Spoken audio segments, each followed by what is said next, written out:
Alhamdulillahirrabbilalamin wassalatu wassalamu ala rasulillah. Senang sekali berjumpa kembali di channel Donditan dan Garda Mualaf Indonesia. Saat ini saya dan kameramen saya yang lintuh itu sedang berada di Serambi Mekah, Masya Allah ya. Kita sedang berada di Banda Aceh, sebuah daerah yang menerapkan syariat Islam. Masya Allah. Alhamdulillah sekarang di depan saya ada seorang pemuda mantan kafir juga. Betul ya? Ya, Bang Aris namanya, betul? ya Aris Jain. Arismanto. Aris Manto Jain. Jai. Jai, oh Jai, Masya Allah. Aslinya dari Nias. Nias, suku Nah. Nias. Tapi orang tua sudah hijrah ke Pekanbaru. Udah Pekanbaru, udah Iya. lama. Lahirnya di? Saya lahir di Pekanbaru. Lahir di Pekanbaru. Ya. Jadi orang Nias lahir di Pekanbaru. Ya. Terus? Pekanbarunya di Indragiri Hulu. Oh, Kabupatennya Indragiri Hulu. Indragiri Hulu. Ya. Oh, berarti dekat Siak ya? Enggak, Jauh. jauh. Siak kan di Pulau Lawan ya. Kalau dari Pekanbaru ke Indragiri Hulu sama ke Siak jauhan mana? Jawa lebih jauh ke Pekanbaru daripada ke Siak. Enggak, dari kota Pekanbaru Ah, ke Indragiri Hulu sama ke Siak jauhan mana? jauh ke Inhu. Hah? Jauh ke Inhu, ke Indragiri Hulu. Indragiri Hulu. Jauh. Oh, oke. Ya, ya. Orang tua masih di sana berarti? Masih di sana. Jadi waktu dari lahir memang sudah ikut orang tua Kristen Iya, dari lahir sampai umur 5 tahun. sampai 5 tahun. Ya, Terus 5 tahun apa? saya diangkat sama orang tua angkat saya. Oh, ada orang tua angkat di Pekanbaru juga. Iya, di Indragiri Hulu juga. Di Pekanbaru. Terus diangkat sama orang tua di apa? Ya. Disekolahkan Heeh. dan saya udah dimasuk Islamkan sama dia. Oh, 5 tahun Ya, menjadi Muslim. Muslim. Sekolah Islam. Sekolah dasar lah SD. Ya, terus Terus sampai saya kerja sebagai Satpol PP Satpol PP di mana? Di Pekanbaru. di Indragiri Hulu itu. Terus? Hanya 1 tahun berjalan kerja, saya keluar. Saya keluar. Itu waktu jadi Satpol PP masih Muslim? Masih Muslim. Umur berapa itu? Umur Udah 20 tahun? tahun 2017 itu. 17? Umur berapa itu? Sekitar umur 19-an tahun. 19 tahun. Ya, Terus? Terus saya hanya bisa bertahan setahun, kurang lebih setahun. Di Satpol PP. Terus? Karena saya, ya bisa dikatakan saya termasuk manusia yang belum tahu rasa bersyukur gitu. Terus? Jadi saya hancur dengan pergaulan. Jatuh di dalam pergaulan ini ya seperti pergaulan bebas lah. Narkoba gitu. Oh gitu. Narkoba, jadi saya keluar dari situ. Jadi saya tanpa ada mengasih tahu sama orang tua angkat saya pergi. Kemana? Pergi dari rumah orang tua angkat saya. Iya, terus kemana? Pergi merantau lagi saya. Keluar kota? Ya, ke Batam. Ke Batam. Terus ke Medan. Ke Medan. Ya, ke Medan. Terus habis itu saya dicari-cariin sama saudara saya tahu saudara saya lagi mencariin sibuk, termasuk juga orang tua kandung saya. Tapi saya belum berani waktu itu untuk menunjukkan tempat tinggal saya. Terus saya pergi ke Kerinci, masih daerah Pekanbaru juga, tapi kabupatennya Pulau Lawan.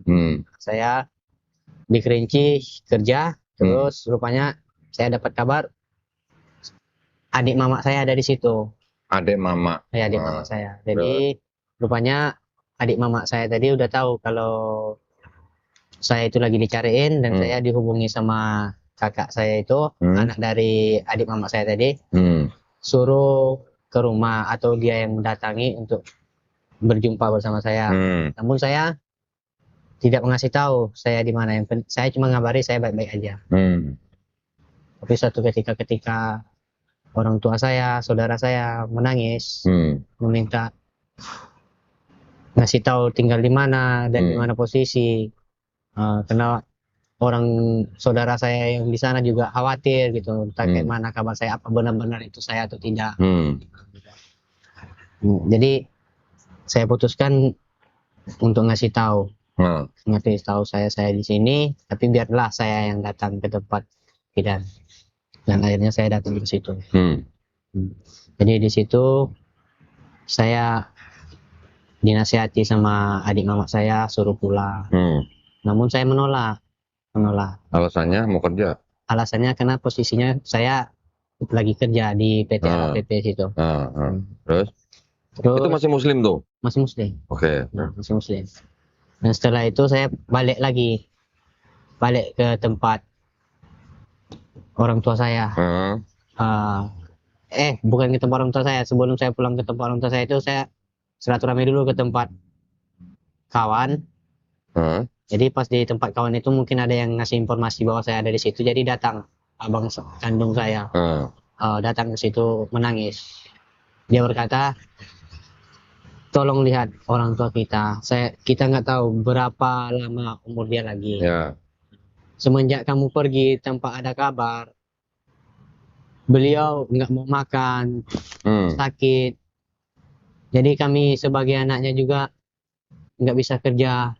Jadi kami pun kalau nggak kerja tahu sendirilah, nggak ada untuk biaya menafkahi anak-anak kami. Walaupun nggak kamu anggap kami ini sebagai saudaramu, karena udah mengasingkan kamu dari kami, tolong anggaplah orang tuamu. Aris berapa saudara? 8 bersaudara. 8. Nomor berapa Aris? Nomor 7. Oh, nomor 7. Ada lagi di bawah saya. Ya. Terus habis itu? Ya habis itu saya pergi. Karena beliau berkata seperti itu, saya juga meneteskan air mata dan saya pergi menemui mama. Dan berjalannya waktu, ya karena saya tadi masih status muslim, jadi saya itu ada di situ tapi nggak pernah dianggap ada. Sama? Di lingkungan situ. Oh, karena muslim. Karena muslim. Lingkungannya Kristen. Dan saya selalu ditawarkan bertobat. Jadi saya bilang, saya udah bertobat dari Kristen ke Islam. Jadi bertobat dalam segi mananya aja lagi saya bertobat. Kamu udah durhaka sama orang tuamu, sama nenek moyangmu, karena asalmu dari Kristen. Jadi balik lagi kamu ke Kristen. Makanya kamu diasingkan, dijauhkan, kata abang-abang saya kan, saudara saya. Karena orang itu takut nanti terjadi sesuatu samamu, hal yang tidak diinginkan, seperti meninggal. Siapa yang nguburinmu? Karena Kristen nggak bisa menguburkan kalau kamu lagi di dalam Islam. Jadi saya pikir-pikir, karena nggak ada pilihan lain, ya saya ikut. Balik Kristen. Tapi dengan syarat saya bertanya kepada pendetanya. Saya harus tanya jawab dulu sama pendetanya. Jadi pendetanya siap. Pendetanya, jadi saya disuruh datang ke rumah. Jadi saya datang. Jadi saya bertanya, semua pertanyaan saya itu dijawab dengan begitu mulusnya. Padahal saya menganggap pertanyaan saya itu udah paling sulit lah.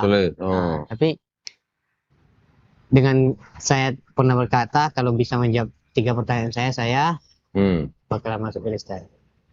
Dan dia sapu bersih itu pertanyaan. Jawab semua. Masih ingat nggak pertanyaannya apa? Masih. Apa coba? Ya itu, kenapa Yesus itu dianggap seperti Tuhan? Dan kenapa Tuhan Yesus itu mempunyai 3 nama? Apa aja? Sebenarnya siapa sebenarnya Tuhan ini? Yesus kah, Roh Kudus kah, atau Isa Almasih? Bapa kali. Itu Isa Almasih, Yesus, Roh Kudus, sama Bapa atau sama Isa Almasih? Isa Almasih, karena di dalam GBI nggak ada Bapa. Itu karena kan di Katolik. Apa? Di Katolik, Roh dan Bapa itu. Terus? Bapa dan Roh Kudus itu kan untuk orang Katolik. Jadi dijawabnya sama dengan kita, kata beliau, saya masih ingat itu, kita ini satu jiwa, satu roh, satu Tubuh. Jadi begitu juga dengan Tritunggal ini tadi. Dia tiga tapi satu. Apa kita bisa hidup tanpa ada roh kita? Apa kita bisa hidup tanpa ada jiwa kita? Tidak. Jadi saya maklumin itu. Terus? Jadi pertanyaan kedua, apakah terjamin setelah saya masuk Kristen ini benar-benar udah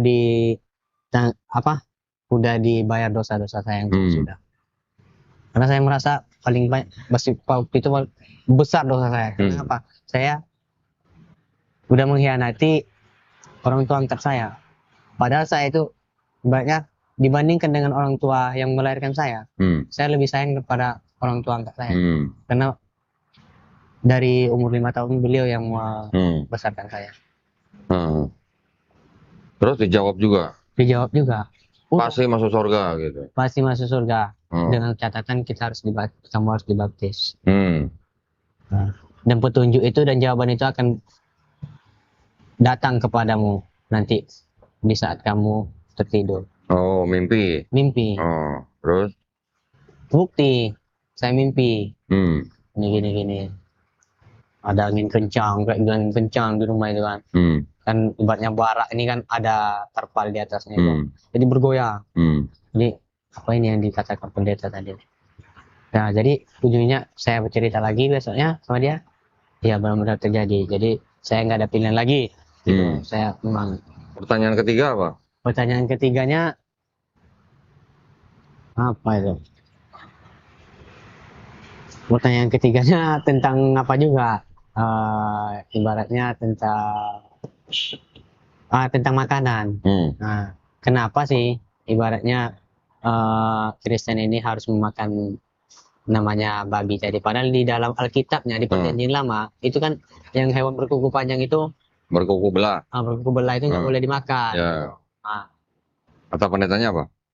Kata pendetanya itu ada suatu cerita katanya. Ada suatu cerita tentang pokoknya untuk perayaan perjamuan kudus itu katanya. Malam apa itu kan? Wah, di saat merayakan minum anggur entah apa tuh. Pokoknya ada itu yang malam Kidung Agung itu dah. Saat kayak mana gitu. Jadi orang itu mempersembahkan kayak joget-joget, minum anggur. Cerita di mana itu? Cerita di Bible apa cerita di mana? Bible, dia itu. Ibaratnya dia pendetanya ceritanya seperti itu. Terus? Jadi makan-makan babi ini dia apa? Jadi kita mengikuti tradisi-tradisi yang terdahulu katanya. Nah, karena saya belum tahu tentang Kristen, ya saya mungkin ya kan aja. Tapi setelah udah saya masuk, semuanya itu nggak ada di Bible. Ibaratnya tuh nggak ada terjadi yang namanya mengasihi sesama itu nggak terbukti gitu. Kasih itu nggak terbukti gitu. Sama-sama. Di situ saya mulai, tapi nggak langsung spontan saya ngapainnya. Karena ngapa? Di saat saya ingin bertanya lagi, di saat berjamaat itu nggak boleh, dilarang. Kenapa? Karena jamaat ini hanya cukup datang duduk, dengarkan. Nggak boleh bertanya. Padahal saya pengen bertanya gitu. Di depan jemaat itu. Tapi nggak dibolehin. Terus? Kan biasanya ada sesi lain yang nanti pendalaman Alkitab atau apa gitu kan?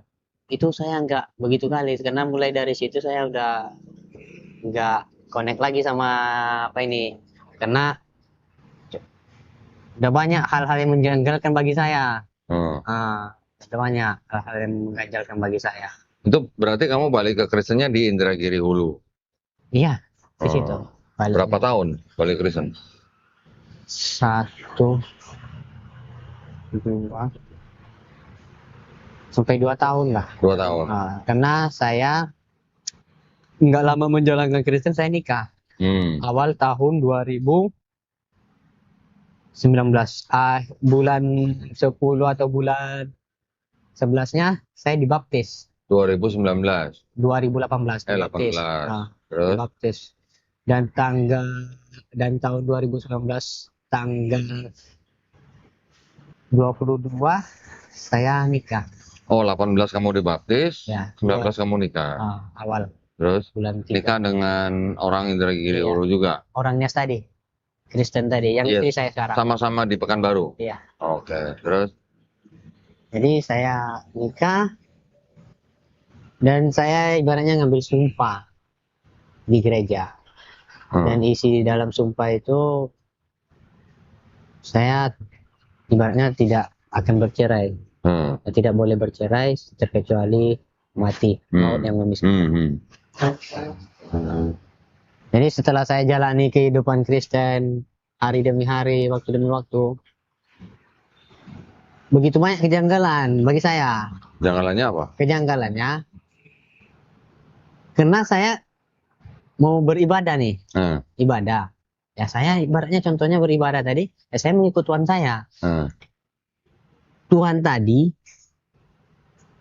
dia ibaratnya ya terserah lah, ibaratnya kita kenal langsung ya. Kalau bagi Kristen yang nggak terima dengan perkataan saya, ya saya ibaratnya tuh mohon maaf, tapi itulah faktanya yang terjadi. Dia menyuruh saya itu menghargai Tuhan tadi, berpakaian sopan ke gereja. Tetapi jamaatnya yang bagi perempuan, ngomong itu pakai rok di atas lutut gitu. Gereja. Otomatis kita itu ibaratnya berjamaah tadi. Nggak fokus. Nggak fokus. Oh, kamu ngintip berarti? Bukan ngintip. Orang kayak mana nggak nampak? Oh, melirik gitu maksudnya? Kayak mana nggak nampak? Orang kan sini laki-laki, ini perempuan. Orang satu ruangan gitu, nggak ada pembatas. Oke. Kita di masjid ada pembatasnya.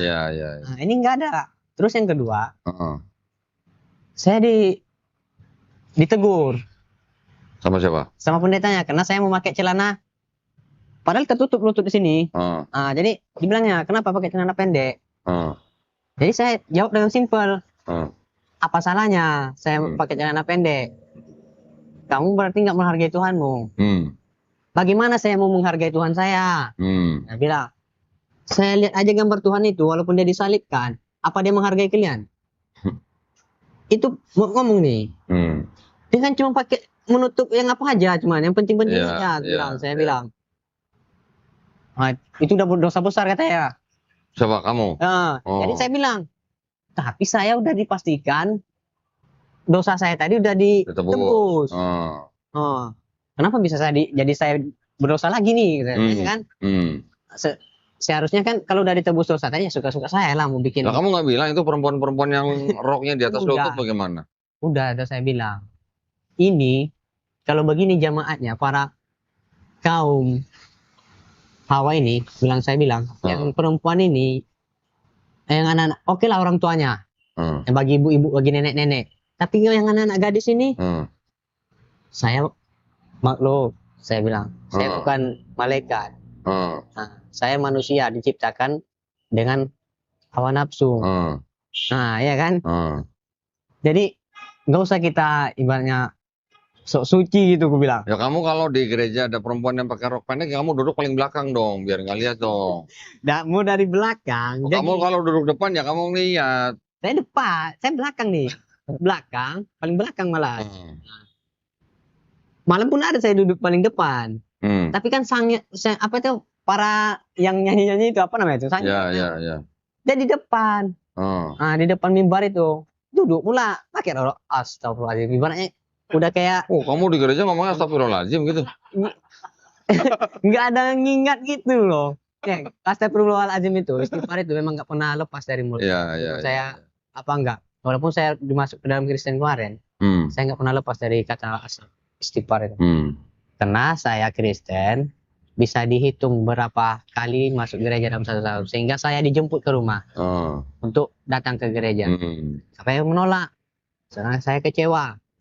Saya mau bikin data di Inhu, di catatan capil, surat nikah saya itu nggak berlaku untuk bikin data saya tadi. Kenapa? Nggak diakui, karena nggak tercatat. Nah, begitu besarnya saya bayar sama pendeta Suparman Halawa itu, saya jelaskan nih orangnya nih. Ya, mana tahu dia melihat, saya memang jengkel sama dia. Begitu besarnya saya bayar itu surat nikah. Bukan masalah dengan angka dengan surat nikah itu, enggak.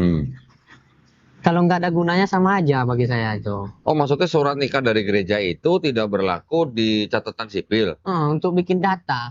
Masa nggak bisa? Itulah heran saya. Mengapa yang lain bisa?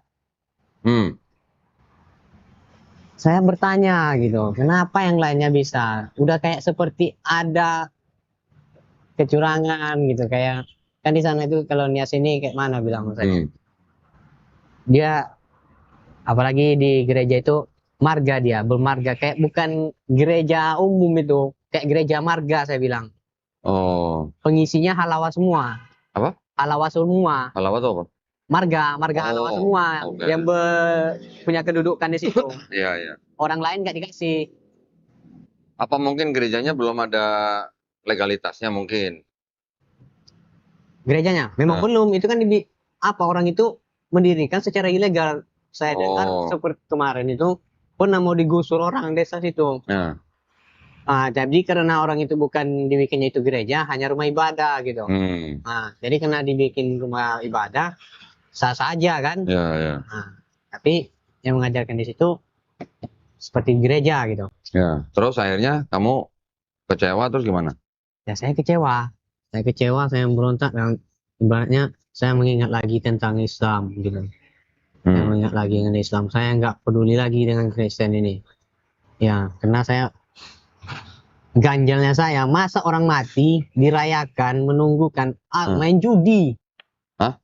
Main judi di apa itu?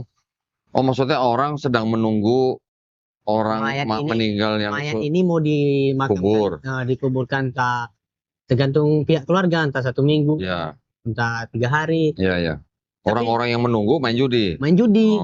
Gitu, mungkin udah acara. Saya karena nggak tahu entah ini adat, entah apa ini memang apanya, tradisinya saya nggak tahu. Yang penting itu saya nggak terima. Pribadi saya nggak terima. Dan saya dekati lagi secara pelan-pelan kepada orang tua angkat saya. Dekati lagi, saya menyesal. Waktu kamu masuk Kristen, orang tua angkat kamu tahu? Tahu. Dan beliau sangat marah. Beliau sangat marah. Beliau sangat marah. Terus? Saya tahu beliau sangat marah.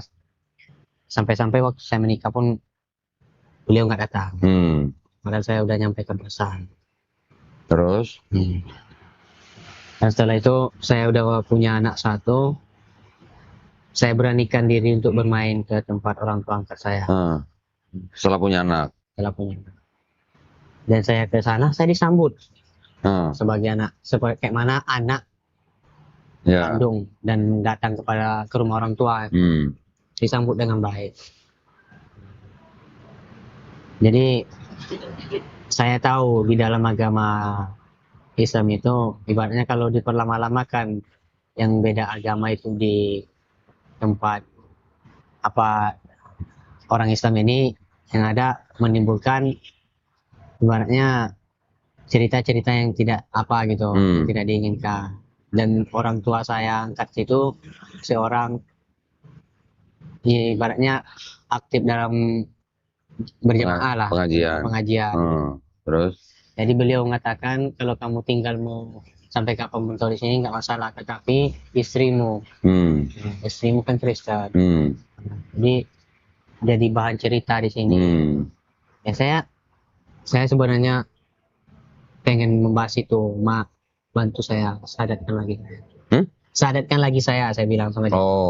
Aris bicara ke orang tua angkatnya, minta disadarkan lagi. Terus? Ya, disadarkan. Tapi beliau berkata kepada saya, setelah kamu disadarkan ini, jangan pernah lagi kamu balik ke Kristen. Karena ibarat kain putih, udah hitam gak akan bisa putih lagi. Jadi saya teringat itu terus. Saya ngambil keputusan, memang sadarkan. Karena saya ibaratnya udah nggak ada lagi, ibaratnya itu mungkin nggak cocok lagi di sana tempat saya tinggal itu, ya kan? Daripada saya balik ke Kristen, saya antar anak dan istri saya tadi ke rumah orang tuanya, tua saya.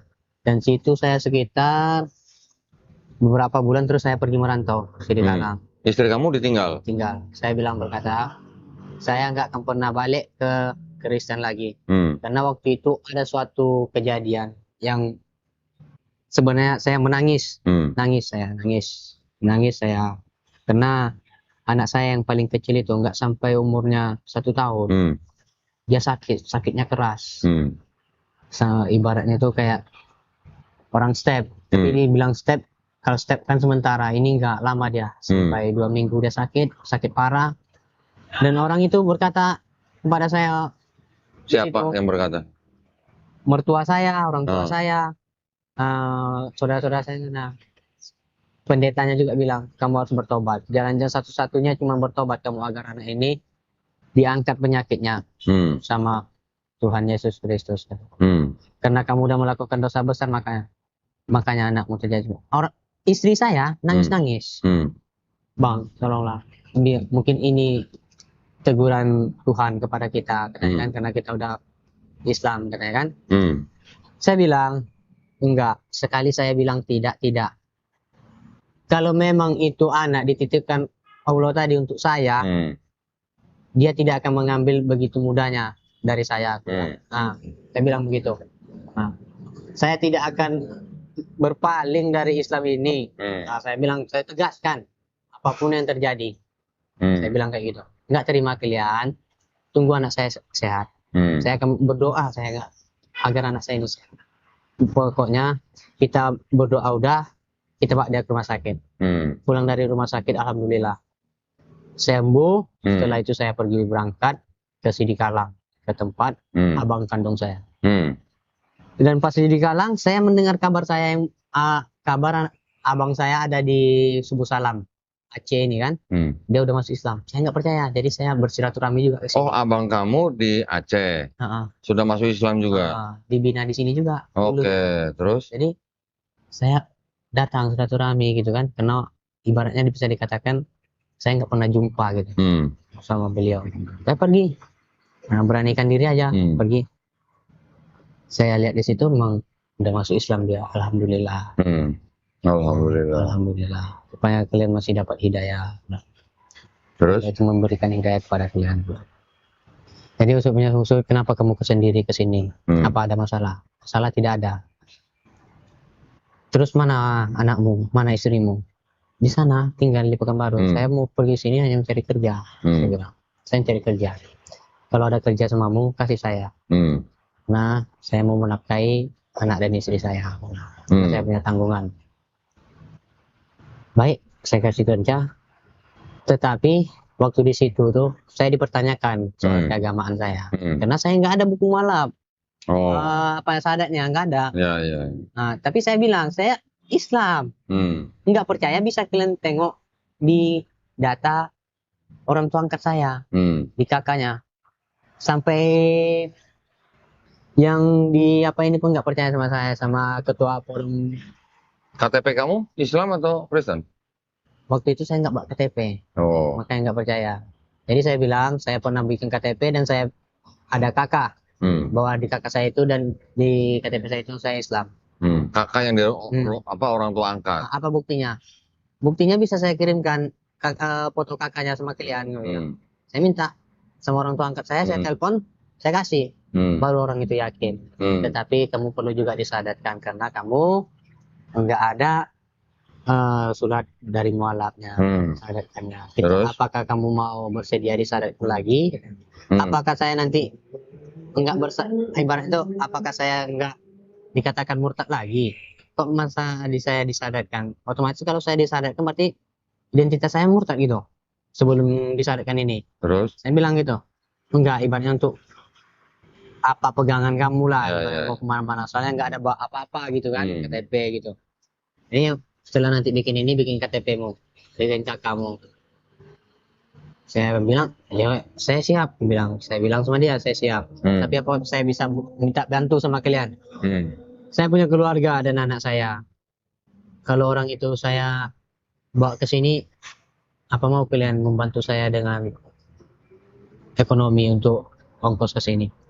Orang itu bersedia. Orang itu siapa? ketua forum dakwah perbatasan, Pak Oh, Muklis Pohan. Pak Muklis. Pohan. Tadi ada Terus? dia ikut di seminar. Ya, terus? Beliau apa? Mau kabari aja nanti kapan dia mau. Itulah Ustadz, saya ngomong dulu sama dia, ngomong sama mertua saya. Kalau nanti positif dikasihnya, saya kabari sama Ustadz. Ya alhamdulillah dari bulan 12 saya tinggalkan orang itu, bulan 7-nya saya dapat kabar bahwa dia mau Masuk Islam. ikut saya. Oh, tapi selama 7 bulan itu kamu di Aceh? Enggak selamanya 7 bulan di Aceh. Bolak-balik? Bolak-balik 4 bulan. Bisa dikatakan sekitar 3 bulan saya di Sidikalang, sisanya di Banda Aceh. Di Aceh ini. Ya.